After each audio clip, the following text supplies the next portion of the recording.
global. La fin, c'est qu'on veut voir. Et on rassemble maintenant juste les boîtes pour que ça donne quelque chose de beau qu'on a voulu, qu'on veut à la fin. Donc, le puzzle, le but du puzzle, c'est de rassembler les différentes petites pièces afin que lorsqu'ils sont mis ensemble, ça ressemble à l'image, la grande image au préalable qu'on a prévu. Donc, l'objectif principal de cette leçon est de comprendre un aperçu pratique de la vie chrétienne normale. Le mot pratique est important. Un aperçu pratique de la vie chrétienne normale. Et aussi, le fait, pourquoi on dit ça? Pourquoi on dit que c'est l'aperçu pratique? Parce que lorsque nous avons acquis des concepts bibliques, nous voulons généralement les relier les pièces de ces concepts à la vie chrétienne globale. Comment ça va m'aider chaque jour? Comment ça va m'aider? Ça va m'aider à quel niveau de ma vie? Quel est le plus? Qu'est-ce que ça va me transformer à quel moment? Qu'est-ce que ça va amener encore de plus dans ma vie? Comment ça va m'aider à marcher dans une vie chrétienne ou encore une vie que je ne connais pas encore, que je vais découvrir? Donc, cette leçon nous donne un aperçu du plan de Dieu pour nous. Donc,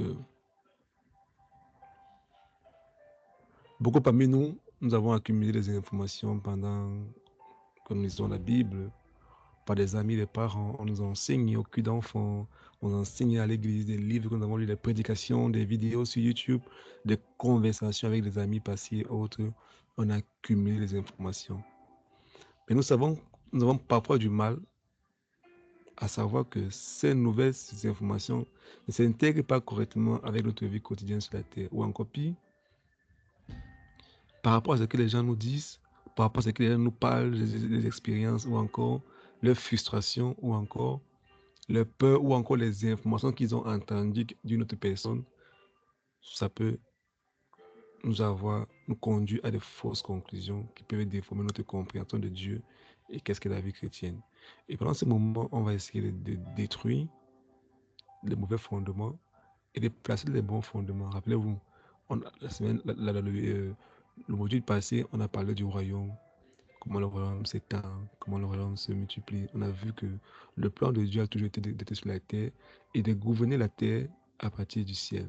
Et il t'a fait, toi, mon frère, une habitation où l'Esprit de Dieu vient vivre en toi et se manifeste sur la terre. Donc, pour comprendre ce plan, en fait, comme on a expliqué la dernière fois, que tu appartiens au royaume, et c'est un problème d'idéologie. Quand tu as compris le concept de Dieu et que tu ne réclames pas ton indépendance. Parce qu'on a dit que la pire des choses qui peut arriver à une colonie, c'est quand la colonie, la colonie déclare qu'elle est indépendante, elle veut son indépendance, elle veut faire comme elle veut. Et quand tu déclares ton indépendance, tu es en train de dire au Seigneur que tu veux marcher comme tu veux, tu dis au Saint-Esprit que tu veux faire les choses comme tu veux, comme tu l'entends. Tu veux faire ta propre logique et ta propre loi. Et c'est là que le problème commence, parce que l'homme n'a pas été créé pour vivre seul. Il dépend toujours soit de quelqu'un, soit de quelqu'un d'autre. C'est ce qu'on a vu la semaine dernière. On a vu que nous avons parfois du mal, et beaucoup parmi nous, on a des fausses conclusions qui déforment notre compréhension de Dieu et de la vie chrétienne. Ou encore, certains chrétiens ou nouveaux dans la foi se sentent frustrés et retournent à un style de vie séculier. Certains se consacrent uniquement sur le comportement correct. Ils se contentent de dire que c'est ça. Ils se concentrent seulement sur le comportement correct. On dresse une liste des choses à faire, à ne pas faire. D'autres encore compartimentent leur vie, qui donnent l'impression, bon, ça c'est ma vie spirituelle, ça c'est ma vie séculière.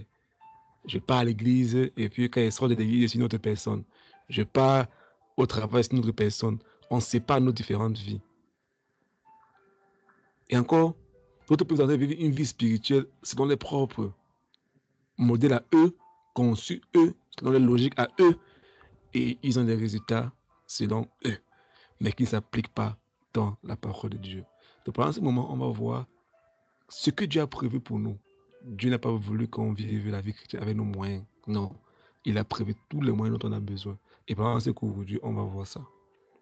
Donc, notre objectif ici est de pouvoir considérer les différents composants de la vie quotidienne comme une unité et d'appliquer cela chaque jour dans les aspects de ma vie et ma marche avec Dieu. Ça veut dire quoi? De prendre les différents aspects de ta vie, c'est le module qui est consacré sur ça, et d'appliquer ça dans ta vie de chaque jour et dans tous les domaines de ta vie. Pas seulement dans un seul domaine, non. Mais le but ici, c'est que dans chaque domaine de ta vie, comment appliquer les concepts bibliques, ce que Dieu a prévu pour moi, comment comprendre ça, comment appliquer cela dans mes concepts chaque jour, que ma vie ne soit pas séparée, ma vie à l'église, ma vie à la maison, ma vie ici, non. Que ma vie soit un seul en tout. Donc, n'oublions jamais que l'objectif est de comprendre comment intégrer la connaissance biblique dans notre relation quotidienne avec Dieu et les autres. Et de nous protéger, ou encore de vous protéger de tomber dans les pratiques courantes consistant à simplement archiver les informations bibliques et les vérités spirituelles. Parce que n'oubliez pas que cette formation est riche en information, en sagesse. Elle est riche, elle est extrêmement riche en connaissances. Vous aurez des connaissances. N'oubliez jamais que la connaissance va te rendre orgueilleuse. Ça va t'enfler d'orgueil. Je connais, non. Mais la mise en pratique de cette connaissance va te demander de l'amour. Et nous, on n'est pas seulement qu'on accumule. Je connais comment Jésus est venu. Je connais pourquoi. Je connais tout ça. Non.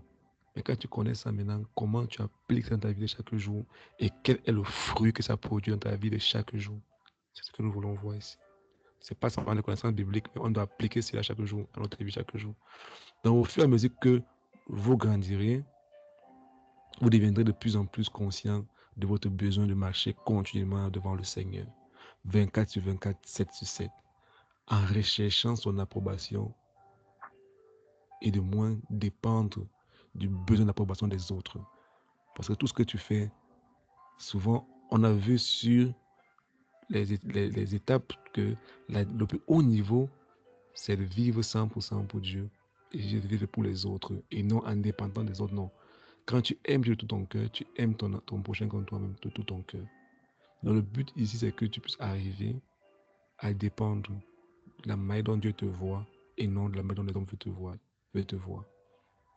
Et tes actions seront guidées, conduites par le Seigneur, inspirées par le Saint-Esprit, afin de produire les fruits et les résultats que Dieu a voulu, a prévu pour toi et non ce que le monde a prévu pour toi. Donc, waouh, l'image. Ça, c'est un puzzle. On appelle ça la cartographie, la carte de la vie chrétienne. C'est un complet. Et là, on a 8 étapes de la carte de la vie d'un homme sur la terre.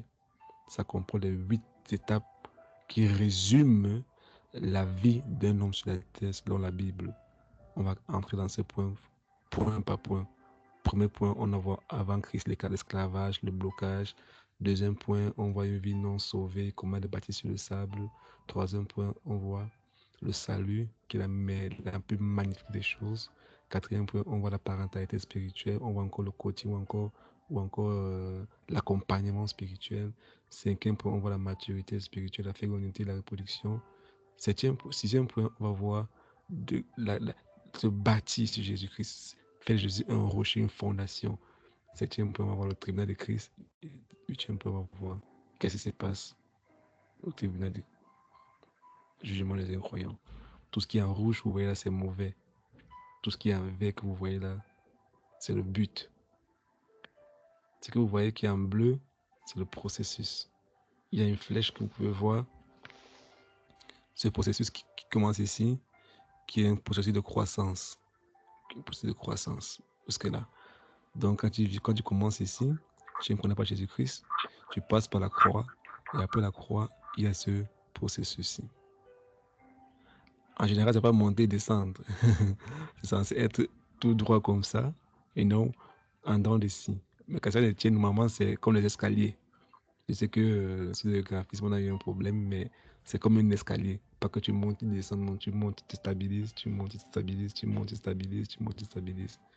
Donc, c'est de cette manière-là qu'est la cartographie du chrétien, la cartographie de la vie spirituelle, la cartographie de la marche avec le Seigneur. Donc, comme on disait, c'est ça ici, comme ça. C'est censé être comme ça, comme ça, comme ça, comme ça. Je vais dessiner pour vous allez beaucoup plus bien voir.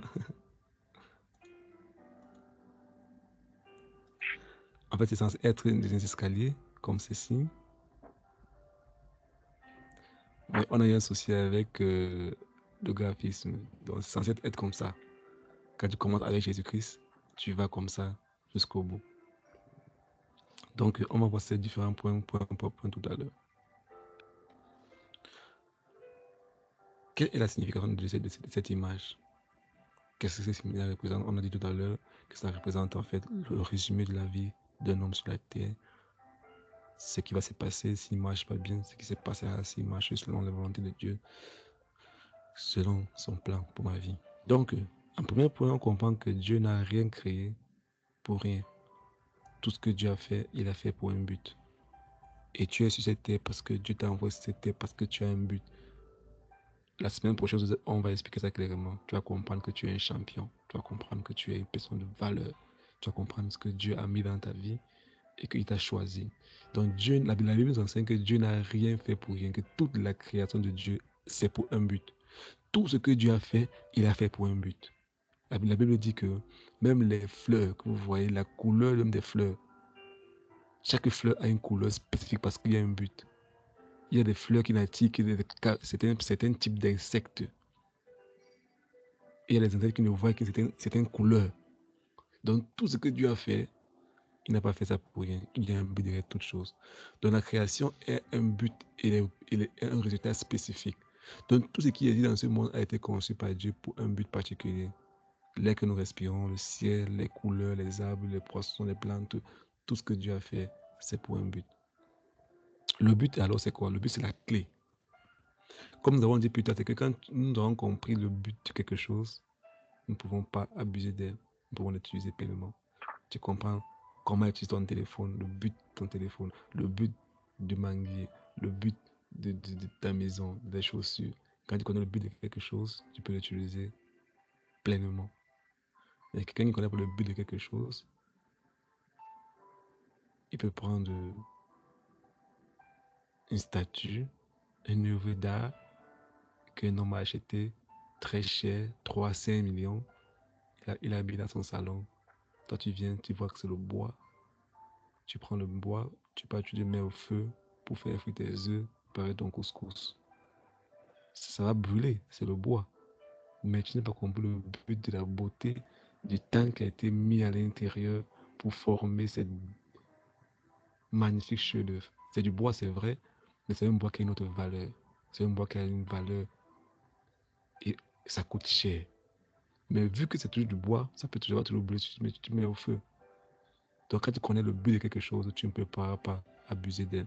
Donc Dieu, avec un problème à résoudre sur la terre, avant de t'envoyer, comme tout autre homme, on a tous les mêmes corps, les mêmes chairs, mais on a des buts différents. Comme tout bois qui peut brûler, il y a des statues, il y a des mortiers, il y a des soupes, bon, je leur dis quoi, il y a les louches en bois, chacun a son utilité. Si nous tous on met au feu, on va brûler. Mais Dieu avait un problème bien spécifique à t'envoyer sur la terre. Et il ne se trompe jamais. Je pense toujours bien. Il t'a choisi pour un but que tu dois accomplir, que tu accompliras. Donc, pour comprendre en fait, comme on a dit, on a parlé tout à l'heure, pendant qu'on a vu en introduction, que pendant ce cours, on va avoir un aperçu de la vie chrétienne normale. Pour comprendre ce point, ou encore avoir un aperçu bien approfondi et bien compris de la vie chrétienne normale, il faut savoir d'abord répondre à des questions basiques et fondamentales. Il y a 5 questions principales qui régissent l'univers. De ta naissance jusqu'à ta mort, voici 5 questions qui résument la vie de l'homme sur la terre. Il y a 5 questions qui résument tout ce que nous voyons dans cet univers. Tout ce qui est dans cet univers réagit à 5 questions principales. C'est la raison pour laquelle nous allons à l'école, parce qu'on cherche des réponses à ces 5 questions. C'est la raison pour laquelle nous faisons les affaires. On se lève tôt le matin, on se couche tôt le soir. C'est la raison pour laquelle tu es connecté en ce moment en train d'écouter. C'est la raison pour laquelle il y a la politique.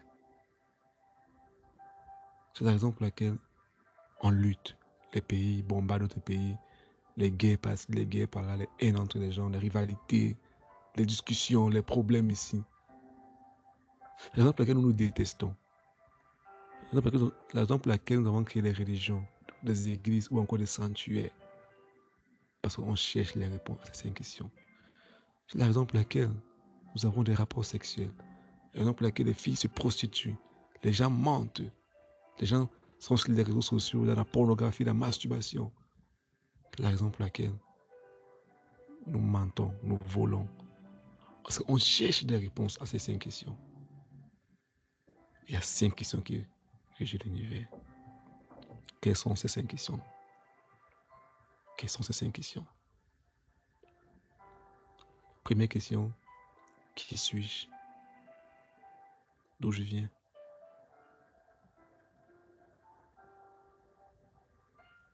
Deuxième question, pourquoi suis-je ici? Troisième question, que puis-je faire? Car 90% meurent sans avoir atteint leur véritable capacité. Quatrième question, où vais-je? Quelle est ma destination? Quelle est mon arrivée? Ma destinée? Parce que le mot destinée vient du mot destination.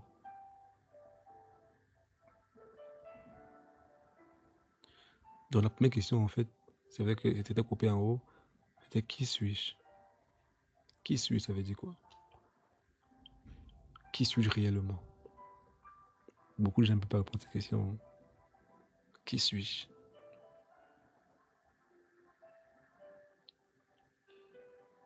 Qui suis-je? Prends le temps et pose-toi les vraies questions. Tu es qui? Et tu es qui réellement? D'ailleurs, j'ai défini par rapport à le travail. Je suis enseignante, je suis ingénieur, je suis médecin. Mais ça ne répond pas à la question parce que on va à l'école parce qu'on veut avoir un diplôme qui atteste qu'on est ceci. On veut faire une formation qui atteste qu'on est ceci.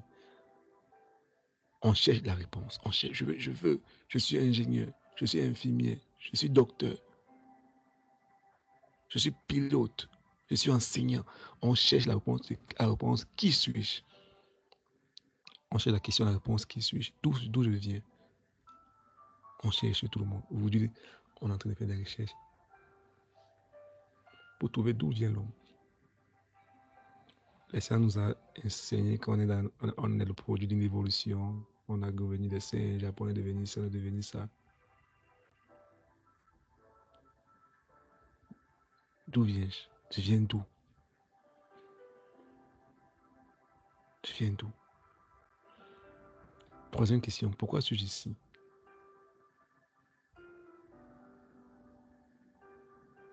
Pourquoi suis-je ici? Et là, on parle de potentiel. Qu'est-ce qu'il y a en toi? Quels sont les problèmes que tu dois résoudre? Qu'est-ce que tu as appelé à corriger?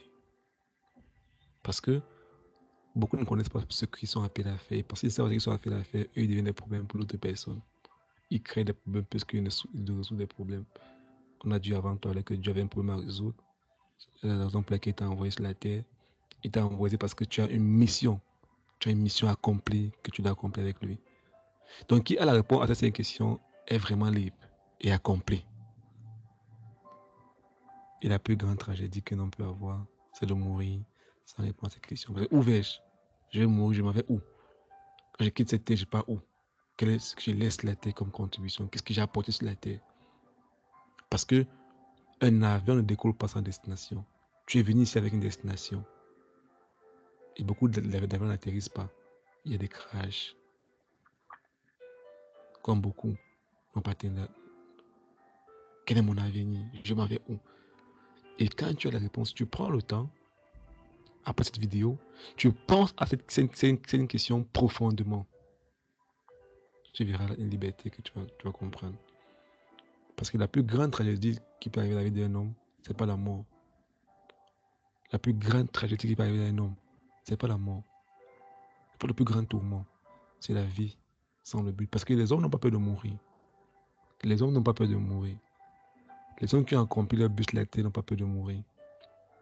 L'homme a naturellement peur de la mort parce qu'il sait qu'il n'a pas encore fini. Il sait qu'il a encore quelque chose à faire. Il veut encore faire quelque chose. Il se bat pour vivre. Il se bat pour rester ici parce que il n'a pas encore fini ce qu'il a appelé à faire. C'est instinctivement en lui. Mais un homme qui a accompli comme Jésus-Christ à la croix, il peut dire, Père, tout est accompli. Un homme qui a accompli comme Paul peut dire, j'ai combattu le bon combat, j'ai achevé la course. Maintenant, je suis prêt à partir. C'est ceux qui ont répondu à ces 5 questions-ci, qui ont impacté la terre, qui ont fait le pas. Ils n'ont pas peur de la mort. Ils meurent avec le sourire. On m'a raconté l'histoire d'une étudiante qui faisait des recherches dans les hôpitaux sur comment les gens meurent. Et elle posait des questions à beaucoup de médecins et de docteurs.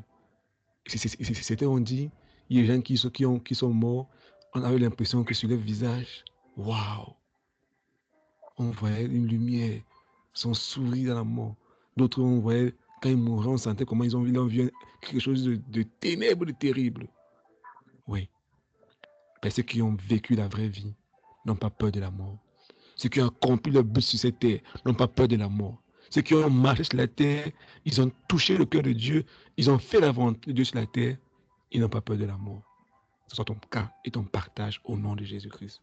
Tu mourras accompli, tu mourras vide, tu auras tout accompli ce que Dieu a prévu pour toi sur la terre et tu ne contribueras pas. Pour raconter l'histoire de l'un de mes pères de la foi, disait toujours que dans l'endroit le plus riche sur la terre, c'est des cimetières. Parce que les gens meurent sans atteindre la véritable capacité. Ils retournent à la terre. Ils ne meurent pas vite. Ils ne disent pas comme Jésus, tout est accompli. Non. Ils gardent à l'intérieur d'eux. Et ça ne sera pas ton cas. Toi qui es à la Divine Arsenal Corporation, ça ne sera pas ton cas. Tu vas mourir vide. Dieu va te vider de tout ce qu'il a mis à l'intérieur de toi. Les projets. Tu vas construire des écoles. Tu vas construire des universités. Tu seras une maman. Tu vas construire des orphelinats. Tu vas impacter ton entourage. Dieu va te bénir avec les richesses et la sagesse que tu auras besoin pour faire ton œuvre au nom de Jésus-Christ. Il va ouvrir les portes pour toi et tu vas accomplir ton but. Tu vas écrire des livres. Tu vas écrire des chansons. Tu vas former les gens. Tu seras une maman spirituelle. Tu seras un père pour beaucoup de personnes. Et tu vas accomplir la raison pour laquelle tu es venu sur terre au nom de Jésus. Dans la vie est conçue pour être de succès. Pourquoi je dis ça avec tellement d'assurance? Parce que Dieu a conçu toutes choses, tout ce que Dieu a créé, c'était pour réussir. Rappelez-vous, j'ai dit tout à l'heure, on va voir la vie chrétienne normale. Et la vie chrétienne normale est régie par ce qu'on appelle le succès. Dieu a conçu toutes choses pour réussir. Dieu n'a rien conçu pour l'échec. Dieu n'a jamais voulu que ça échoue. Lorsqu'on regarde la création de Dieu,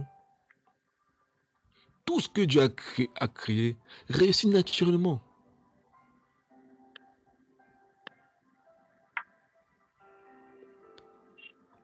Un oiseau a été créé naturellement, il vole. Il a réussi. Jésus a dit que Dieu prend soin des oiseaux du ciel. Le poisson dans l'eau, il nage naturellement. Il nage, il réussit, il se multiplie. Il grandit, il se multiplie, il grandit, il se multiplie. Les oiseaux s'envolent, ils pondent des œufs et ils se multiplient. Naturellement. Tu prends une graine, tu la mets dans le sol, avec toutes les conditions qu'elle a besoin, elle va facilement pousser, elle va germer. Naturellement, tout ce que Dieu a créé, quand tu mets toutes les lois ensemble que Dieu a prévues pour cela, il y a du succès. Si tu prends des noix, tu mets dans l'eau, il va mourir. Tu prends un poisson, tu mets dans l'air, il va mourir. Mais tout ce que Dieu a créé naturellement, quand tu mets dans son cadre que Dieu a prévu, réussit naturellement. Donc, Dieu est plus engagé dans ton succès que tu le sois. Dieu a besoin que tu réussisses. Parce que le succès de tout ce que Dieu a créé est bien aussi pour lui. Donc Dieu veut que toi aussi tu réussisses parce que ton succès est important pour lui. Parce que l'homme est la seule créature de Dieu qui défie Dieu. Parce que l'homme sort de ses lois. Parce que Dieu l'a créé comme lui. Mais l'homme ne reste pas dans le cadre que Dieu a mis, comme un poisson dans l'eau, comme un oiseau dans l'air, ou encore comme une graine dans le sol pour produire des fruits. L'homme ne va respecter les lois que Dieu a mis autour de lui pour pouvoir réussir naturellement. Naturellement. Naturellement. Donc chaque produit, chaque fabricant comme Dieu qui a créé, le créateur veut que son produit réussisse. On verra ça plus tard. Tout dans le cours d'aujourd'hui, dans le cours de cette semaine ou encore de ce mois, on verra clairement ces différents points-ci. Pourquoi c'est important pour un fabricant que, ou encore pour un créateur que sa création marche. Il assure, il met à l'intérieur que ça réussisse. Comme on a dit tout à l'heure, il a mis dans l'oiseau la formule pour réussir dans l'air, le poisson, la formule pour réussir dans l'eau, la graine, la formule pour réussir dans la terre. Il a mis en toi aussi une formule que tu peux réussir à tous les égards. Et on va voir ça pendant toutes ces formations. Qu'est-ce qu'il a prévu pour toi et moi pour que notre succès soit naturel comme toute sa création. Il ne t'a pas commencé pour échouer, c'est faux. Il ne t'a pas commencé pour être un échec, c'est faux.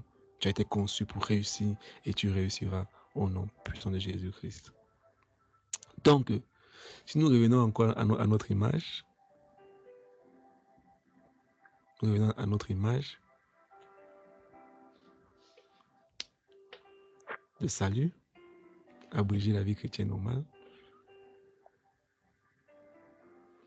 On va voir ensemble maintenant les autres étapes, les 4 autres étapes que Dieu a prévues. Et nous verrons cela là pendant le cours prochain. Soyez abondamment bénis au nom de Jésus.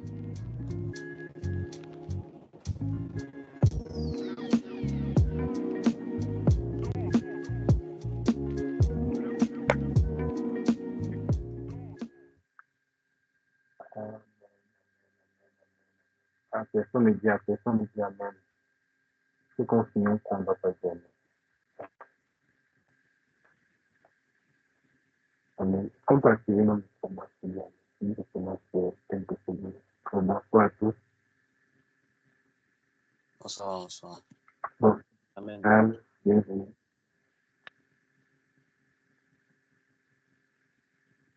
Comment est-ce qu'on a trouvé aussi les idées? Eh bien, comment est-ce qu'on a trouvé aussi les idées?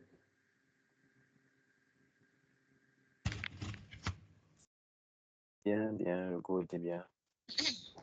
Encore. Trop bien, ouais, trop bien. Bien, trop bien. Bonsoir, Nina. Il y a eu plein de cœurs, donc waouh.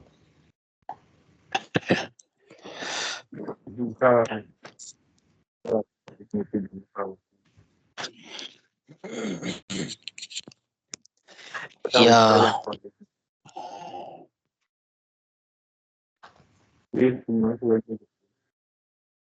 Oui.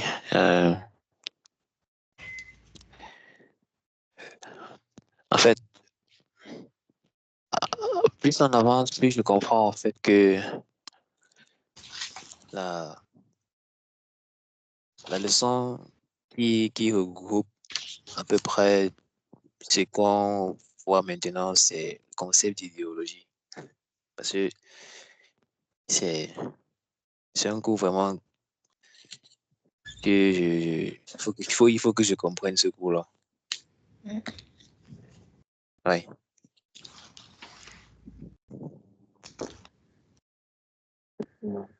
C'est ton enfant est un peu évoqué.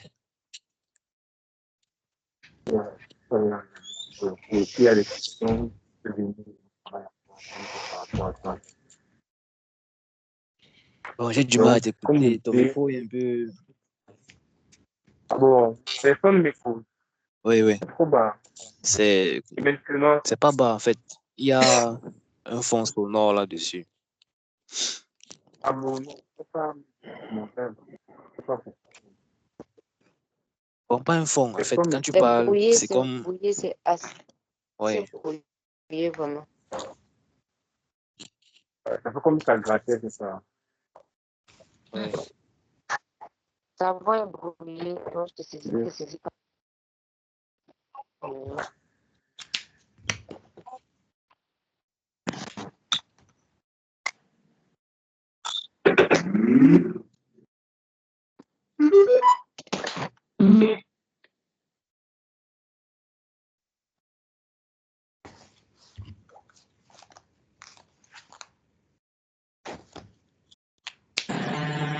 que vous m'écoutez mieux maintenant? Oui.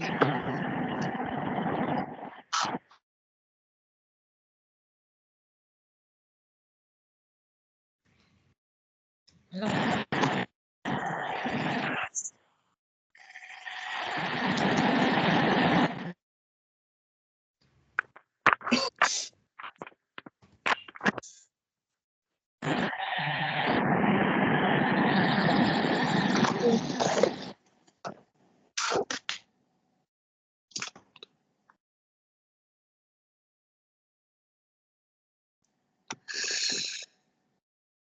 Oh là là, qu'est-ce qui se passe?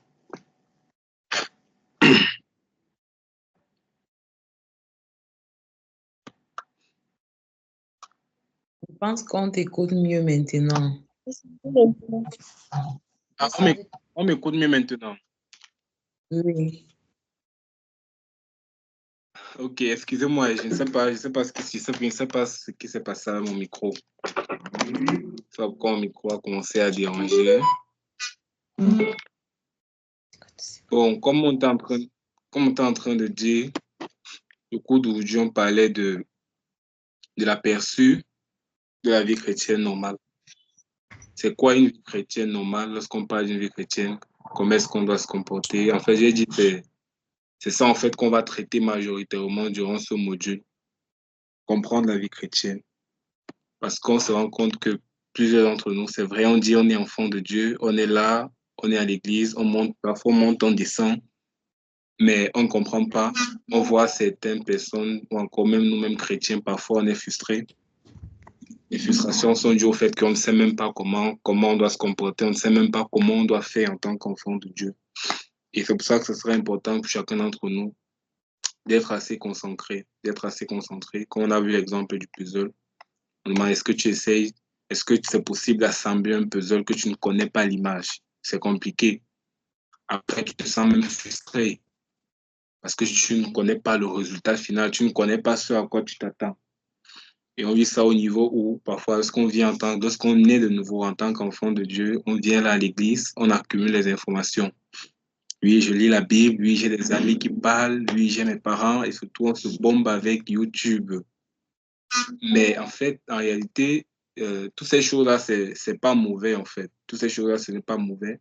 Mais parfois, ça ne s'intègre pas avec notre quotidien. Ça ne s'intègre pas avec ce qu'on est appelé à faire. Et parfois, ça ne s'intègre même pas avec la compréhension de Dieu, le but de Dieu pour notre vie. Parce qu'il n'y a pas toujours une structure. Et ça fait quoi? Parfois, ça fait on est frustré. Ça fait parfois que on a une vérité déformée. Parce que lorsqu'on vit à Dieu, on se dit, bon, voilà une liste de choses que je dois faire. Je dois faire ceci, je ne dois pas faire cela. Il y a plusieurs personnes, on vient à l'église, on vient devant Dieu. Ah, ma caméra n'est pas activée. On est à l'église, on est devant Dieu, on est avec les autres. Je dois faire ceci, je ne dois pas faire cela. Voilà comment je dois me comporter. C'est comme ça que la majorité d'entre nous ont fait. On a déjà listé une liste de choses parce que c'est ce qu'on nous a appris. Lorsque tu es chrétien, lorsque tu es enfant de Dieu, voilà. Et nous aussi, lorsqu'on vient, c'est l'information là qu'on a reçue, c'est l'information qu'on a reçue des parents, c'est l'information qu'on a reçue de l'Église. Et c'est pas toujours mauvais, c'est vrai. Mais avec cette façon de se comporter là, ça ne sera pas toujours évident pour nous de vivre une vie chrétienne victorieuse, en fait, selon les standards de Dieu, selon les standards du peuple. Et parfois, qu'est-ce qu'on fait? On dit qu'on segmente notre vie. Et quand on dit qu'on segmente notre vie, ça veut dire quoi? Quand on dit qu'on segmente notre vie à la vie spirituelle et à la vie séculière, de manière concrète, qu'est-ce que ça signifie là?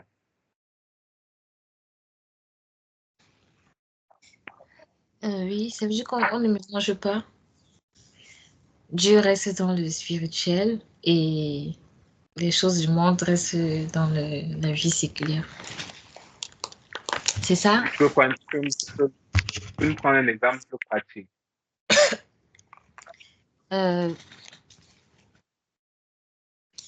Déjà, tu sais que tu mets dans ton programme que tous les dimanches, tu vas à l'église comme, comme, comme un chrétien, mais le reste, toute la semaine, tu ne parles pas à Dieu. Et les samedis, tu vas en boîte, etc. Justement, en fait, ça veut dire qu'il y a le dimanche comme il y a un frère, ici, là, bon, il n'est pas dans notre paroisse, il est dans une de nos communautés. Et parfois, quand il vient parfois, quand il n'est pas à l'église, il porte les boucles d'oreilles sur les musiques, on va dire les musiques mondaines. Et quand on l'avait abordé une fois pour lui parler, il dit non, je ne suis pas à l'église ici là. Lorsque je viens dimanche à l'église, je suis un bon moniteur, je suis un exemple. Mais lorsque je sors de l'église, je ne suis plus à l'église. Donc, je n'ai aucune raison de me comporter comme ça. Wow. Vous voyez comment c'est grave. Les gens s'est déjà dit qu'à l'église, il y a une attitude, on le voit, il est bien, il est gentil, mais c'est pas trop de sa faute. Parce qu'on n'a pas donné les fondements aux gens. On ne les a pas donné, on ne les a pas montré comment être assis, on ne les a pas montré comment rechercher d'abord le cœur de Dieu. Lorsqu'on t'a appris, on dit fais comme ça, fais comme ça, fais comme ça, fais comme ça, fais comme ça. Toi aussi, tu viens, tu fais. Lorsque tu finis ce que tu as fait, lorsque tu te tournes déjà, lorsqu'il est à sortir de l'église, il a toute sa boucle. Et tu mets, il prend sa moto, il part. Il a une manière de se comporter, il a une manière de parler. À l'église, tu vois quelqu'un, il est doux, humble de cœur. Lorsqu'il sort avec ses amis, lorsqu'il fait avec ses camarades, tu regardes encore, ah, c'est un peu lui ici, là. Il a séparé sa vie. Et c'est grave, je vous assure. C'est très grave. C'est très grave. Et c'est ça qu'on dit ici, en fait, qu'on veut comprendre. On veut comprendre la perspective de la vie. Quelle est la vie chrétienne normale?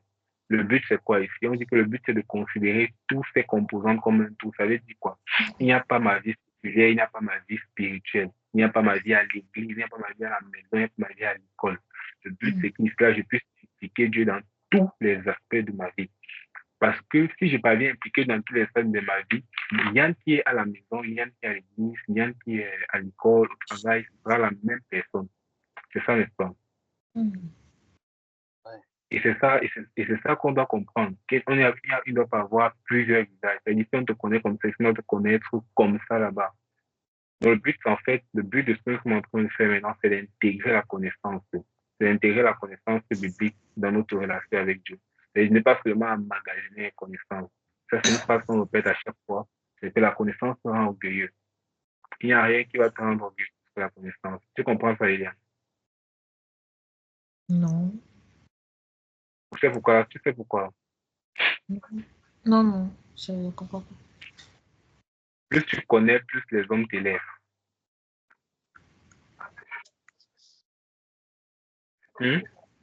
Romina voulait expliquer. Je voulais dire que je veux également plus d'ample explication. Plus tu connais, plus les hommes t'élèvent. Et surtout dans le domaine spirituel. Je prends quelqu'un, tu as l'église, tu es enseignant, tu es chantes. Quand tu viens là devant les gens, tu parles bien. Au fur et à mesure, plus tu parles, on commence à dire, waouh, tu connais la parole. Si tu n'as pas un cœur qui est gardé, qui est à Dieu, automatiquement, quand tu vas commencer à marcher, même à parler, tu vas commencer à te dire, c'est moi. Tu vas un peu commencer à hausser le ton, c'est moi. Quand tu vas venir corriger les gens, quand tu vas venir enseigner, quand tu vas venir vouloir fort, tu vas comment c'est moi. Et voilà comment on va remarquer quelqu'un qui connaît seulement et quelqu'un qui met en pratique. Moi, je peux dire, par exemple, en tant qu'enseignant à l'église, au début, il m'a fait une fois, je vais passer, c'était au début encore, quand j'ai commencé à enseigner à l'étude biblique.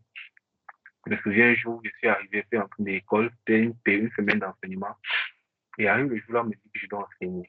Parce que je pense que tonton France de l'enseigner, il n'était pas là. Donc je dois enseigner. Je reste d'abord comme ça, je sors de l'école.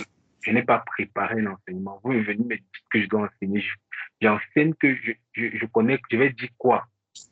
Et puis il y avait personne qui m'a laissé là, que tu enseignes, m'avait m'asseoir derrière, je prie. Je dis, Seigneur, oriente-moi, dis-moi ce que je vais dire. Seigneur me donne un texte lequel je vais enseigner. Je sais pas, j'enseigne. J'ai enseigné 2 mercredis successifs. Il y avait des personnes, il y avait des mamans, il y avait des papas. Et après, il y avait le pasteur. C'est lui qui avait commencé la série d'enseignement-là. Et après, à la fin, il y a plusieurs personnes qui viennent me voir. Yann, tu as bien enseigné. Yann, tu as bien fait ça. C'est bien. Waouh, mon fils. Les mamans viennent me voir. Je n'avais pas encore compris les choses comme ça. Waouh, mon fils, Dieu te bénisse. Ah, ça ne fait rien encore. C'est encore. Ah, ok, gloire à Dieu. Après, dimanche à l'église, pasteur prend la parole. Vous ne connaissez même pas ce que vous êtes en train de faire. Vous ne connaissez même pas ce que vous êtes en train de rater à l'étude biblique. Notre frère Yann est en train de nous sortir des choses. il est en train de nous faire quelque chose. À l'instant, là, mon cœur, Seigneur. Imaginez un peu le pasteur. Il se met en chair, il s'honore. Ah, mon cœur commence à. Il se fait un peu une certaine fierté. Tu te fais un peu dans la salle. Et à l'instant, le Saint-Esprit m'a dit, quand tu partais là-bas, tu ne connaissais rien. Tu as prié que le Seigneur enseigne-moi. Il t'a enseigné. Donc maintenant, lorsqu'on te dit ce qu'on est en train de te dire là, tu dis seulement gloire à Dieu, tu te calmes. Et tu ne veux pas avoir de problème avec moi. Et ça fait à partir de ce moment, chaque fois que je finis mon enseignement, quel que soit ce qu'on dit, Seigneur, je donne toute la gloire parce que je connais rien. Chaque fois que je parle, je ne suis pas dans la présence de Dieu.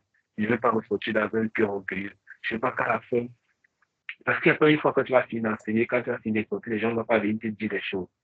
Donc vous allez voir, il y a certaines personnes qui finissent d'enseigner, ils sortent seulement. Il y a ça encore passé une fois quand j'ai dirigé le culte de la prédication à l'église. C'est pas comme ça plusieurs fois, mais la fois là, c'est encore grave. Chacun vient te dire sa part. Et si tu n'as pas pris le temps d'attendre Dieu, lorsqu'on va venir vers toi comme ça, tu vas dire non, je connais déjà un peu. Imaginez un peu un pasteur qui te sollicite, un pasteur qui te nord devant les gens. Il y a le cœur commence à faire comme si, et même ta manière de parler aux gens peut changer. Maintenant, qu'est-ce qui va faire la différence? Parce que lorsqu'il y a, tu auras une responsabilité à l'église. On va venir te parler. Tu vas dire non, moi, je fais une école biblique, je fais du national, je suis plus comme n'importe qui. Parce que c'est ça la vérité. Il y a des cas comme ça. Toi, tu vas à l'église, quand on va parler comme ça, tu vas regarder la personne comme ça dans les yeux. Penser avec que toi, tu connais même quoi. Moi, je suis enseigné. Parce que vous voyez que ce qu'on fait ici est différent de peut-être des études bibliques ou bien des prières, des malades. Ça, c'est une formation structurée. Donc, c'est une école biblique, il faut dire comme ça. Ça veut dire qu'il y a une certaine structure que lorsque quelqu'un sort de là, lui aussi peut aller enseigner demain. Et là, quelqu'un va parler comme ça, tu regardes pour dire combien de temps tu me dis quoi. Tu me dis quoi. Mais quand tu es passé par certaines choses, tu peux être orgueilleux. Tu seras humble. Parce que tu mets ça en pratique. Parce que je connais comment c'est pas facile. Parce que je connais comment dans ta vie de chaque jour, tu as besoin du Saint-Esprit. Quand tu connais comment pour sortir d'un péché, pour sortir d'une difficulté, pour avoir un petit niveau de révélation, tu dois aller crier à Dieu. Seigneur, je ne connais rien. Passer la nuit, tu ne peux pas être orgueilleux. Nous avons dit que la connaissance rend orgueilleux. La connaissance rend orgueilleux, mais la mise en pratique rend humble. Je ne sais pas si j'ai pu répondre à Eliane et Romina. J'ai pu expliquer. Merci. Donc, et plus en fait on grandit, plus on grandit dans notre relation avec Dieu, plus on comprend que le plus important, c'est pas ce que les autres pensent. Le plus important, c'est pas ce que les autres disent. C'est vrai, c'est important, la retraite, c'est important, c'est vrai. Mais le plus important, c'est ce que Dieu pense de moi. Le plus important, c'est l'approbation de Dieu. Qu'est-ce que Dieu pense de moi? Est-ce que je suis intègre?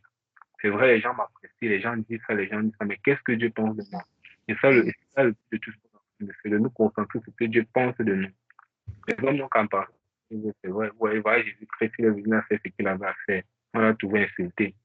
Ça n'a pas empêché qu'on dise qu'il avait un démon. Donc, les hommes ne peuvent pas te voir tel que tu es.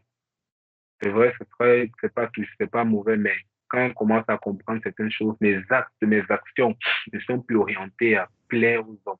Mes actions sont orientées à plaire à Dieu. Parce que tu peux plaire aux hommes, tu ne plais pas à Dieu. Mais quand tu plais à Dieu, c'est vrai, tu ne vas pas plaire à tous les hommes, mais tu vas quand même plaire à la plupart, où tu seras utile. Et dans ça, on a évolué, on a parlé de la cartographie de la vie chrétienne, une vie chrétienne. C'est vrai, on va dire de la vie chrétienne, on peut parler de la vie de manière générale, parce que c'est pour tous les hommes, pas forcément pour les chrétiens. Quand on dit la cartographie, c'est les 8 points essentiels que tous les hommes qui sont sur cette terre, ils passent par là. Parce qu'il faudra que de ta naissance jusqu'à ta mort, tu es dans le temps. Et lorsque tu sors de là, tu es dans l'éternité. Et avant d'être dans le temps, tu étais dans le sein de Dieu. Et après, le temps, tu repars encore dans l'éternité, tu passes soit au ciel, soit en enfer. Et là, c'est cette cartographie-là, en fait, que lorsqu'on dessine, c'est le parcours que tu fais sur le temps et après l'éternité qu'on dit. Maintenant, qu'avant, la première étape, c'est quoi avant Jésus-Christ? On va pas expliquer étape par étape parce qu'on reviendra à ça pendant les cours. Avant Jésus-Christ, il y a une vie non sauvée. Et alors que je rencontre Dieu, je pense qu'on a fait ce tableau l'année passée, n'est-ce pas? Pour ceux qui étaient déjà là, vous voulez voir toute cette continuation-là. Après avoir rencontré Dieu, j'apprends à lui faire confiance. On parle de la parentalité, on a parlé du disciple-là. je suis encadré, je suis suivi par quelqu'un qui me motive. Après, le but, c'est quoi? On parle du but de la maturité. Je dois maintenant devenir mature, je dois me reproduire. Ça veut dire quoi? Ça veut dire ce qu'on a fait pour toi, est humain. Ce qu'on a fait pour toi, toi aussi, tu dois faire ça pour les autres. Tu comprends ça, Yann? Et Chantal, ça, Yann. Et tout ce qu'on a fait, lorsqu'on fait quelque chose, donc, au même niveau, en fait, que quelqu'un t'a suivi, on a pris soin de toi. Toi aussi, tu dois faire ça pour nos personnes. Ça qu'on parle de la reproduction. Et on a dit que la sixième étape au Jésus-Christ, notre rocher, notre fondation. Et après, on a le tribunal du ciel. Soit je vais aller au ciel, ou encore le jugement des incroyants. Parce que ce soit les croyants, que ce soit les incroyants, sera jugé. C'est pas de la même manière. C'est pas de la même manière. Et on va revenir, en fait, et on va mieux parler du tableau là. On va mieux expliquer le puzzle là. On va mieux expliquer l'image. Parce que si je suis dans cette image, ou encore si je suis cette pièce, parce que j'ai un peu, qu'est-ce qu'il dit à Jérémie dans le mien? C'est d'avant que je savais créer. Il dit, je te connaissais, il dit quoi? Je t'avais établi prophète des nations. Ou encore avant que tu ne sois devant ta main, je te connaissais déjà. Et si Dieu te connaissait, c'est parce qu'il avait prévu quelque chose pour toi. L'apôtre Paul nous dit ça dans Ephésiens 2, n'est-ce pas? Qui nous a créés en Jésus-Christ pour que nous manifestions les bonnes œuvres. Donc Dieu a créé chacun d'entre nous pour quelque chose. Dieu ne crée rien pour rien. Savoir une chose comme Pasteur Ivan disait, c'est que s'il y a un créateur, ça veut dire qu'il y a une création. Et s'il y a une création, ça veut dire qu'il y a un but à la création. C'est que Dieu m'a créé pour quelque chose. Tout a un but. Il n'y a rien qui n'existe. Même le moustique a le but. C'est-à-dire que donc, on dit que c'est nous piquer. Non, même le moustique a le but. Même la fourmi a le but. Parce que Dieu ne fait pas d'erreur. Donc, toute la création de Dieu a un but. Et toute la création de Dieu a un résultat spécifique. Spécifique. Ça veut dire chacun de nous a appelé à faire quelque chose de spécifique. Chacun de nous a appelé à faire quelque chose de différent. On a vu ça le bois. Il y a bois et bois. C'est vrai, tout c'est le bois, mais un bois va peut-être servir à faire les louches, comme on a dit, l'autre va peut-être servir à faire les tables, l'autre va servir à faire, je ne sais pas, les canapés, mais tout ça c'est le bois. Et il dit, c'est vrai, nous sommes tous des êtres humains. Nous sommes tous des êtres humains, mais chacun a appelé à faire quelque chose. Et le but, c'est la clé. Et rappelons de ce qu'on a dit la dernière fois, c'est que lorsque le but est inconnu, les abus sont inévitables. Le but, c'est la clé. Je pense que c'est une partie qu'il faut en faire. Il faut écrire ça dans notre cahier en caractère. Lorsque le but est inconnu, les abus sont inévitables. Lorsque les abus sont inévitables, pourquoi je vais faire de ma vie ce que je veux, je vais marcher comme je veux, je vais blaguer avec ma vie. Et on a vu, j'aime bien l'exemple de cette femme qui prend la tablette. Quand je vois à quoi que c'est une tablette, on prend la cheese de ça avec tous les nouveaux modèles de tablette. Il faut tellement faire là jusqu'à la cheese de ça avec quelque chose de tellement coûteux. Parce qu'on ne connaît pas le but. Nous-mêmes, on connaît le but. Est-ce qu'on connaît le but? C'est pourquoi nous sommes là. Parce que Dieu nous a créés pourquoi? Il dit quoi à Jérémie? Il dit, je t'avais établi prophète des nations. Il dit, parce que j'étais établi à faire quelque chose de précis. Donc, à moi, à Elian, à Romina, Dieu nous a mis sur la terre pour résoudre un problème précis. On dit ça. On dit ça. Ah, mais donc Dieu a besoin de ma vie, Dieu a besoin de toi. Dieu a besoin de toi. C'est pour ça que Jésus dit quoi? Il dit que je vous donnerai mon jour en fait. Il dit, je suis léger. Donc lui, tu prends, Dieu te donne quelque chose. Toi, tu lui donnes, c'est vrai, mais tu donnes au pays. Il a besoin de toi. Il a besoin de l'homme pour faire certaines choses. C'est que Dieu est décalé sur la terre. Sur la terre, il a besoin de chacun d'entre nous. Donc chacun d'entre nous est appelé à faire quelque chose. Et quand on comprend ce genre de choses, ça évite les divisions. Ça évite les divisions. On peut dire pourquoi les luttes parmi vous? Pourquoi les divisions parmi vous? C'est parce qu'on n'a pas compris que même si tous les hommes, chacun a un but, comme le bois. Si je comprends que oui, je suis un bois, mais moi, je suis la louche. Ok, moi, on me tue pour manger. Ou encore la spatule pour, je ne sais pas, battre les trucs comme on tue. Voilà. Non, moi, je suis la chaise. Moi, je suis la table.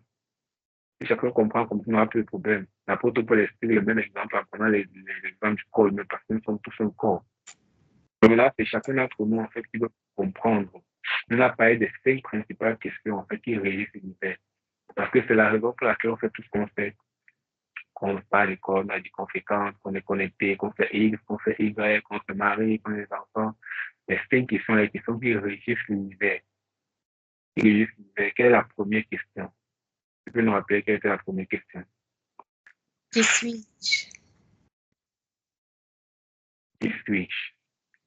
Il y a Romina est encore avec nous. C'est Ariel, Chantal, vous êtes là.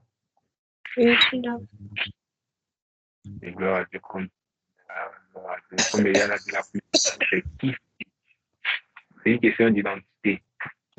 Et il y a un de mes pères, l'ancien Fandoki, il disait que le plus grand problème de l'homme, le plus grand problème de l'humanité, c'est le problème d'identité. Et que l'une des plus grandes crises qui existent dans le monde, c'est la crise de l'identité. Et il explique encore en disant que l'un des plus grands cadeaux que Dieu a donné au monde, c'est le cadeau de l'identité. Parce que les hommes sont censés s'acquérir d'identité. Qui sommes-nous? Je qui je dois découvrir qui je suis à mon espace. Je suis un homme. C'est pas, je ne veux pas savoir que je suis un homme. Je sais que je suis un homme. Mais la question là, en fait, est tellement puissante que chacun d'entre nous peut poser qui suis-je, quelle est ma particularité. Et c'était quoi la deuxième question? D'où viens-je? Comment on fait? D'où viens-je? Je viens d'où? Avant d'arriver sur la terre, j'étais où? Parce que j'étais quelque part. Je n'étais pas le ventre de ma mère. Il dit quoi à Jérémie? Avant que tu ne sois formé dans le ventre, il dit je te connaissais. Ça veut dire qu'avant de venir, avant qu'il y ait mon père et ma mère qui se mettent ensemble pour faire égal, j'étais déjà quelque part. C'est ça. Ouais, j'étais quelque part. Parce que si je te connaissais, on ne connaît pas ce qui n'existe pas. Hey, Oui. ce qui n'est pas. Lui dit, je te connaissais donc, j'étais déjà quelque part. Où? Bon, quand il a dit, on comprend en tant qu'enfant de Dieu, par hasard, on comprend où on était quand même. On était en Dieu. Bon, c'est une parenthèse. Et l'autre question qu'on se demande, c'est pourquoi est-ce que je suis ici? Pourquoi est-ce que je suis ici? Pourquoi je suis ici de la manière spéciale? Pourquoi je suis ici à mon enfant? Pourquoi je suis de manière. Pourquoi je suis là? Pourquoi je suis là? Pourquoi je suis là? Et que puis-je faire? Quand on dit que puis-je faire, qu'est-ce que moi je peux apporter? Qu'est-ce que moi je peux apporter de manière différente? Et c'est où chacun d'entre nous, Dieu a mis à chacun d'entre nous des dons, des talents, des choses en fait pour répondre à cette question. On est frustré parfois parce qu'on ne sait pas. Ou encore parce que la plupart on se dit non, moi j'ai rien à apporter, moi je peux rien donner, seulement moi, comme on va savoir Gédéon. Là j'étais né à Para, Gédéon, il va un soldat, moi, il est le dernier petit des tribus. Donc, il s'est dit non, moi je ne peux pas. Pourquoi il ne connaît pas qui il était? Il faut savoir qu'à chaque fois qu'un homme rencontre Dieu, Dieu te dit qui tu es. Il doit avoir changé ta manière de penser parce que chacun d'entre nous est quelque chose. Chacun d'entre nous est appelé à faire quelque chose. Chacun d'entre nous a un but précis. Il vient devant des vaillants soldats. Et on ne pouvait plus imaginer qu'il avait des capacités de leadership. Dieu il était un leader. Il a dirigé le peuple. Il a mené Israël à la victoire. C'est comme Moïse, Dieu t'a parlé, il va parler après Dieu ne peut pas. Non, moi je ne peux pas. Parce que Moïse fait savoir qu'il avait des capacités de leadership. Lui, il ne pouvait pas. Mais quel était le point de tout ça? C'était la rencontre avec personne. Tant que tu ne rencontres pas le Créateur, tu ne pourras pas répondre à cette question de manière efficace. Il y a des hommes qui, par la grâce de Dieu, ont pu découvrir ce à quoi ils étaient appelés, mais c'est Dieu qui a mis ça dans leur cœur. Et il y a plusieurs hommes qui n'étaient pas vraiment enfants de Dieu, mais ils ont pu répondre au moins à une de ces questions. Parce que Dieu met le fardeau dans le cœur de tout homme. Et durant notre formation, on va comprendre en fait comment répondre. Et après ça, où vais-je? Parce que si je viens de quelque part, et je suis ici, ça ce n'est qu'une transition. La terre, ce n'est qu'une transition. Et après ça, je pars où? Après, lorsque j'ai fini ici, je pars où? La question qu'on se demande, après la mort, qu'est-ce qu'il y a après la mort? Si les scientifiques pouvaient découvrir, ils découvrir ça. Dieu ne va pas permis de découvrir. Tout ça, c'est dans sa parole. Simplement là-bas. Après la mort, je pars où? Donc, l'une des plus grandes tragédies, c'est de mourir sans avoir atteint le but. Sans avoir atteint le but pour lequel j'ai été créé, sans avoir atteint le but pour lequel je suis sur la terre, sans avoir atteint le but pour lequel Dieu m'a créé. C'est ça qu'on a dit, comme on a dit la dernière fois. La plupart des gens l'homme n'a pas réellement peur de la mort. L'homme a peur de mourir sans atteindre le but. Et qu'il pense, ce que j'avais prévu, ce que je vais mourir. Moi, je vais mourir maintenant que j'ai accompli quoi? Je vais mourir maintenant que j'ai fait quoi de ma vie? J'ai été utile en quoi? Et c'est ça qui crée la frustration. Donc le but, la peur ne vient pas parce que non, j'ai peur de la mort, j'ai peur de X, j'ai peur de Y. J'ai peur parce que est-ce que je vais mourir sans atteindre le but, sans atteindre le but pour lequel j'ai été créé. Pourquoi j'étais là? Donc ma part a fini comme ça aujourd'hui. Et c'est ça qui crée la situation. Quand les gens sont en train de mourir, ils ont peur. Ils sont déçus. Ils sont désolés. Pourquoi? Parce qu'ils savent qu'ils n'ont pas fini. Comme le docteur Mike Moron disait, que les cimetières sont les endroits les plus riches du monde. Pourquoi? Parce que là-bas, on trouve les gens avec des idées.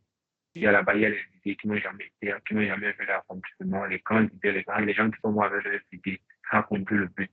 Et quand tu vois au cimetière, il y a tellement de riches là-bas. Il y a tellement de merveilleux qui n'ont jamais vu l'accomplissement, qui n'ont jamais vu le jour. Donc, c'est une tragédie. Et lorsqu'on parlait à répondre à ces 5 questions, je crois qu'après ce cours, chacun prend le temps, prenez le temps d'écrire. Non pas dans la présence de Dieu. Seigneur, moi, je veux comprendre. Aide-moi à comprendre. Aide-moi à répondre à ces questions. Et là, lorsqu'on parlait à répondre à ces 5 questions, on est vraiment libre parce qu'on vit maintenant de manière différente. On vient en faisant beaucoup plus confiance en Dieu. En que non, je connais qui je suis, je sais pourquoi je suis là. Maintenant, je travaille juste dans ça. Je travaille dans pourquoi je suis là. Je sais où je pars. Ça veut dire tout maintenant que je fais, je mets tout en œuvre pour arriver là-bas. Pour arriver là-bas. Nous ne traversons pas notre royaume qui n'est pas de ce monde. C'est ça l'espoir. Il n'y a aucun avion qui peut sans but. Ça veut dire quoi? Sans destination. Et que lorsque Dieu m'a créé, il a déjà tout mis en moi. Le dépôt est déjà là. La provision est déjà là. Sinon, il ne devait pas m'envoyer sur la terre. C'est-à-dire que lorsque tu viens sur la terre, il est déjà complet. Tu as déjà tout. Il n'y a plus rien. Ça veut dire quoi? Dieu ne vient pas quand tu grandis, il ajoute. Non, quand il te met sur la terre, tout est déjà là. C'est toi juste qui manifeste dans le temps au fur et à mesure. Je ne sais pas si on se comprend. On dirait qu'il y a quelqu'un qui est connecté ce soir. Ou est-ce qu'on est déjà fatigué?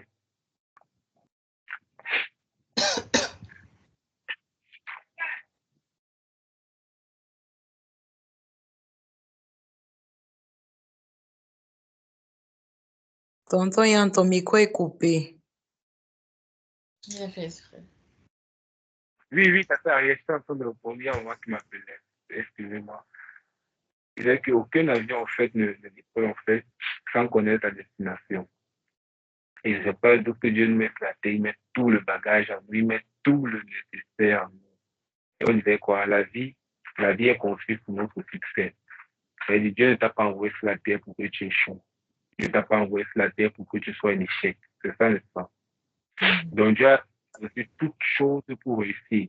Et c'est pareil pour l'homme, en fait. On va voir ça avec les oiseaux, on va voir ça avec les poissons. Mais il y a toujours un cadre pour la réussite. Et si tu sors du cadre, là, tu échoues. Tu ne vas voir aucun fabricant, aucun manufacturier voir les produits Apple, Android, quand ils font leur téléphone. C'est pour que ça réussit, c'est pour que lorsque tu utilises, il y a une certaine satisfaction, une certaine expérience utilisateur. Quand tu es fier. Regardez seulement si les hommes, je me souviens en licence, mon projet de licence, comment il avait souffert pour que ça marche. Et ça me sentait un peu me déranger. Ça devait absolument marcher pour qu'il présente ça. Et j'ai tout fait les tests. Après, un jour avant, je n'ai pas encore fait le test pour voir ça en donne. Mais à la veille, comme ça en donne tout ça. Un jour avant, ça donnait. Il fallait commencer à réfléchir. Est-ce que c'est le programme qui est une erreur? Est-ce qu'un composant s'est grillé? Est-ce que parce qu'il fallait que ça donne? Vous savez seulement si un homme et il conçoit quelque chose, il fait tout pour que ça fonctionne. Il fait tout pour que ça fasse pourquoi ça a été créé. Il met tout en œuvre. Imaginez Dieu qui est plus grand que nous, Dieu qui est plus parfait que nous. Est-ce qu'il n'est pas, on a dit quoi pour que Dieu est plus impliqué dans notre succès que nous? Eliane. Oui. Ça veut dire quoi? Tu veux réussir, n'est-ce pas? Tu veux réussir, n'est-ce pas?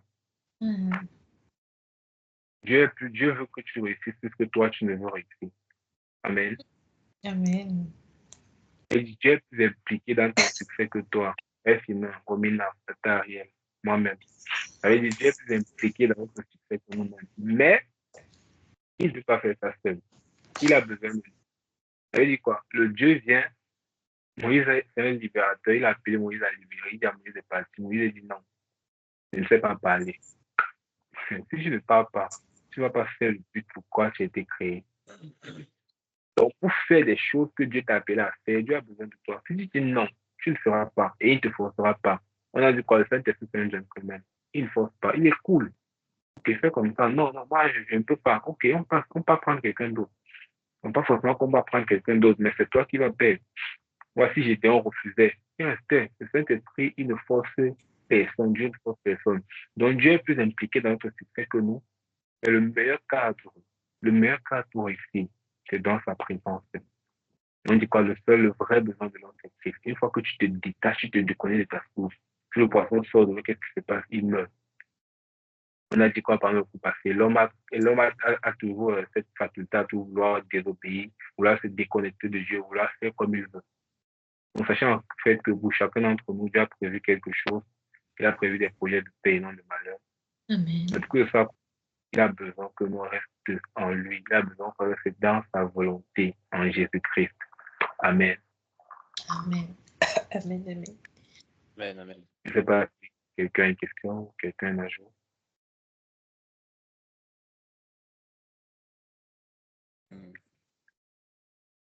Wow. Bon, Grand grâce. ça, Oui, Simon. bon, je peux dire quelque chose. Il va.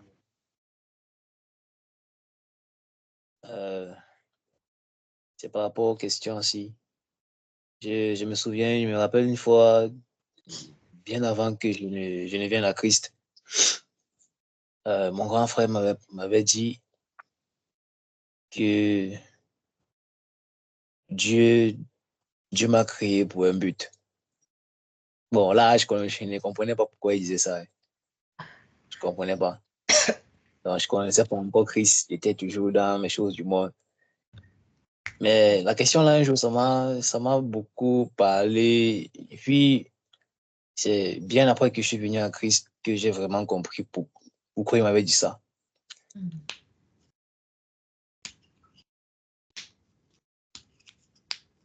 Et encore, voilà qu'aujourd'hui, on me rappelle encore ça, que je suis là pour un but et qu'il y a des questions que je dois me poser par rapport à mon existence.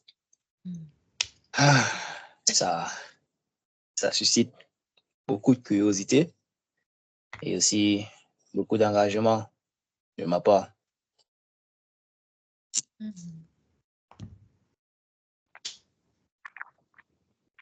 Amen. Justement, Simon. Et toute cette curiosité, en fait, durant ces cours, par la grâce de Dieu, le Saint-Esprit va t'aider à mieux les comprendre. Le Saint-Esprit va t'aider à mieux les comprendre. La Bible dit, vous enseignera toutes choses. Amen. Il enseignera toutes choses. Le Saint-Esprit, là, il va nous aider à tous faire, il va nous aider à tous à mieux comprendre. On va tout découvrir le but de Dieu pour nos vies. On va découvrir pourquoi est-ce que nous sommes là, c'est cette question, mieux comprendre. Donc, on grâce à Dieu pour la présence. Grâce à Dieu pour la présence de tous. Et ce soir, vraiment, je bénis Dieu pour vous. Je bénis encore Dieu pour vos vies. Je bénis Dieu pour votre amour parce que j'ai vraiment vu en fait votre amour encore ce soir, votre amour, cette soif en fait de la parole. Vous étiez là, connectés, à attendre.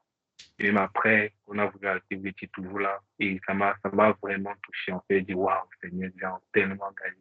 Et c'est ça en fait qui est parfois aussi le carburant qui pousse ce qu'il y a non, Seigneur. Je ne peux pas donner quelque chose de médiocre lorsqu'on voit des personnes autant engagées, lorsqu'on voit des personnes qui sont autant zélées pour toi. On ne peut pas se permettre de vous donner quelque chose de médiocre. Donc, prions aussi que le Seigneur nous fortifie. Puis également que le Seigneur s'étire davantage et que Dieu vous bénisse abondamment. Merci vraiment. Gloire à Dieu pour chacune de vos vies. On va prier. On va se séparer. Père, ce soir encore, nous te rendons grâce. Nous rendons grâce pour ce coup que nous avons fait. Tu as encore insisté sur le but de vivre une vie chrétienne en te connaissant les standards de la parole. Parce que le but, c'est pas seulement d'accumuler la connaissance. Le but, c'est de te connaître. Le but, c'est d'avoir une relation avec toi. D'avoir une relation d'intimité avec toi. Pas ce que les autres disent, pas ce que les autres pensent. Non. Mais toi et toi seul. Ce soir, tu nous as fait comprendre qu'il y a un but pour nous. Il y a un but pour moi, il y a un but pour mon frère, il y a un but pour ma soeur. Et on ne va pas mourir sans accomplir le but. Mais Seigneur, ce qu'on veut plus que tout, c'est de jamais s'éloigner de ta présence. De toujours rester attaché à toi, toi qui es l'auteur, le bâtisseur de notre vie, le bâtisseur de notre vie. Garde-nous toujours en toi. Je prie pour chaque membre de cette école. Nos vies sont scellées en toi. Nos vies sont scellées en toi. Merci pour la vie de mon frère. Merci pour la vie de ma soeur, Seigneur. Accorde la grâce de pouvoir répondre à certaines questions et de marcher dans la victoire, de marcher dans la liberté, de marcher dans l'assurance de qui tu es, de ce que tu as prévu. Ton nom est béni, Seigneur. Couvre-nous, garde-nous en toi. Et accorde la grâce d'être toujours discipliné dans ce qu'on va faire dans ton œuvre. Accorde la grâce d'être toujours connecté comme on était connecté ce soir. Et que ce qu'on reçoit, on puisse impacter. Parce que le but, lorsqu'on reçoit, c'est d'impacter. Que les autres soient challengés. J'ai reçu, mais ce n'est pas seulement pour moi. Qu'au travers de ça, ma vie puisse être utile et puisse être un témoignage de la gloire de Dieu. Je prie que chaque membre de cette classe soit un témoignage vivant de la gloire de Dieu sur la terre. Lorsqu'on me voit, ce n'est pas Yann, ce n'est pas Eliane, Romina, Chantal, Tata, Ariel, Simon, Merveille, aucun d'entre nous, mais que ce soit Christ qu'on voit. Nos corps t'appartiennent, Seigneur. Utilise-nous comme tu veux. Que ton nom soit béni, Seigneur. Te recommandons nos nuits, te recommandons nos vies. C'est avec action de grâce et de le magnifique nom de Jésus-Christ que nous avons prié. Amen. Amen. Amen. Amen, amen. Donnons rendez-vous demain matin pour la prière. Soyons connectés. Bye bye. Bye bye. Bonne nuit. Bye bye. Bonne nuit, bonne nuit.